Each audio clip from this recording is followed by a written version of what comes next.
Bharatiya Janata party के सांसद और कार्यकर्ताओं को अब ये लगने लगा है कि जो पप्पू यादव कार्य कर रहे थे वो कार्य बिल्कुल ही ठीक था और लोगों की सेवा करनी चाहिए और साथ ही सरकारी व्यवस्था को देखी जानी चाहिए। इसके साथ ही शायद एक ये भी कारण हो सकता है कि नीतीश कुमार और भारतीय जनता पार्टी के बीच में संबंध कुछ ठीक ठाक नहीं चल रहे हैं और ख़ास करके इसलिए कि स्वास्थ्य विभाग जो है वो भारतीय जनता पार्टी के पास है और स्वास्थ्य विभाग को लेकर के कई तरह की बातें सामने आ रही है। सबसे ज़्यादा अगर लचर व्यवस्था कहीं नज़र आ रही है तो वो स्वास्थ्य विभाग है। इसको लेकर के अब भारतीय जनता पार्टी के लोग पप्पू यादव के रास्ते पर निकल पड़े हैं। आपको बता दें कि पप्पू यादव यही सब किया करते थे, आम जनता की लड़ाई वो खुद लड़ते थे बिना किसी पद और बिना किसी कारण के।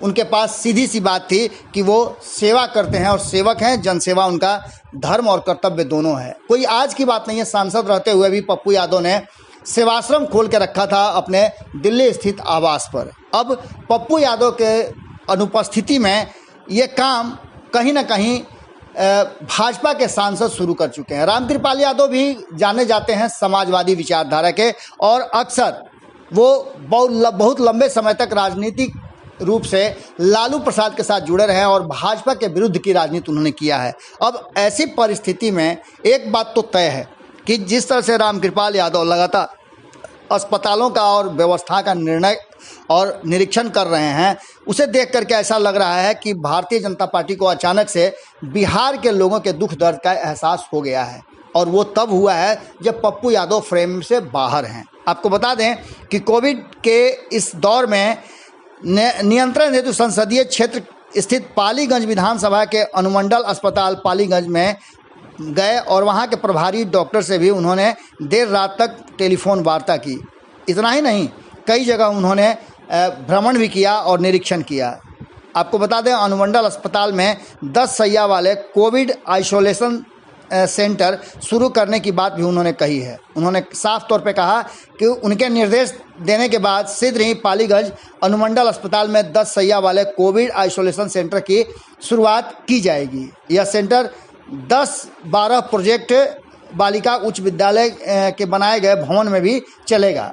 इसके शुरू होने की से कोरोना पर काबू पाया जा सकता है और लोगों को राहत मिल सकती है। उन्होंने साफ तौर पे कहा कि कोरोना के चेन को तोड़ने में लोगों का सहयोग और मदद बहुत ज़रूरी है। आपको बता दें कि कुछ तस्वीरों को उन्होंने साझा किया है कि अपने संसदीय क्षेत्र के फुलवारी क्षेत्र में भी वो गए और वहाँ भी उन्होंने लोगों की बात सुनी और समस्याओं का निदान किया। स्वास्थ्य सेवाओं से जुड़ी कई ऐसी बातों को का उन्होंने मुआयना किया और एम्स के डायरेक्टर से वहां स्थिति का जायजा लेने की बात कही और साथ ही ये भी कहा कि लोगों को किसी भी तरह से परेशानी नहीं होना चाहिए। आपको बता दें कि रामकृपाल यादव इससे पहले भी जन सरोकार से जुड़े रहे हैं और रामकृपाल यादव को लोग इसीलिए पसंद करते हैं कि रामकृपाल यादव लोगों के बीच में होते हैं। छोटी बड़ी घटनाएं हों या किसी के सुख दुख में पप्पू यादव की तरह रामकृपाल यादव भी शामिल रहते हैं। हालांकि भारतीय जनता पार्टी के और नेताओं का और सांसदों का कोई अता पता नहीं है। आपको हमने खबरों के माध्यम से बताया था कि किस तरह से जो पटना साहिब के सांसद हैं रविशंकर प्रसाद, उनको लेकर के उन्हीं के गठबंधन में शामिल जदयू के नेता कुशवाहा किस तरह से उनका लापता होने गायब होने की बात कर रहे थे। जुड़े रहें भारत लाइव के साथ, खबरों का सिलसिला लगातार जारी है। नमस्कार। अगर ये वीडियो पसंद आई और वह बिहार के राजनीति और बिहारियत से सरोकार रखेनी तो सब्सक्राइब बटन दबा के चैनल के सब्सक्राइब कर ली। ओजे एगो घंटी बा, ओकरा बटन दबा देला से कुल सटीक और मारक खबर रुआ मुफ्त में मिल जाई। अगर रुआ पत्रकारिता के हमनी के नया प्रयोग में सहयोग कर